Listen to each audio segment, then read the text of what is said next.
नमस्कार विद्यार्थी मित्रांनो, तर तुमच्यासाठी प्रश्न आहे, एका त्रिकोणातील कोणाचे प्रमाण 2 जसे 3 जसे 4 असेल तर सर्वात मोठ्या कोणाचे माप किती? तर सर्वात मोठ्या कोणाचे माप किती म्हणते मला सांगा. त्रिकोणाच्या तिन्ही कोणाच्या मापाची बेरीज किती असते?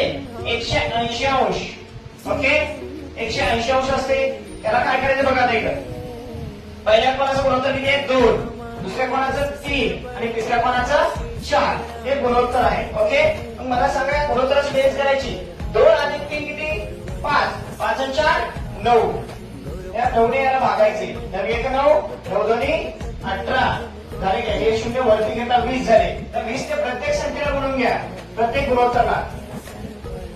20 ने प्रत्येक गुणोत्तरला गुणून घ्या. चला तर आता बघा, 20 दोन्ही 40, 20 त्रिक 60, 20 चौक 80.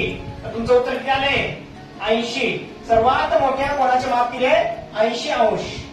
ओके, सेम असाच प्रश्न आहे तुमच्यासाठी देतो बघा. प्रश्न काय होता, एका त्रिकोणातील कोणाचे प्रमाण 4 जसे 5 जसे 6 असेल तर सर्वात मोठ्या कोणाचे माप काढायचे. आता गुणोत्तर तुम्हाला दिले 4 जसे 5 जसे 6. तर या प्रश्नाचं उत्तर मला सर्वांनी कमेंट बॉक्स मध्ये टाईप करायचं आहे. व्हिडिओ आवडल्यास व्हिडिओला लाईक करा, शेअर करा.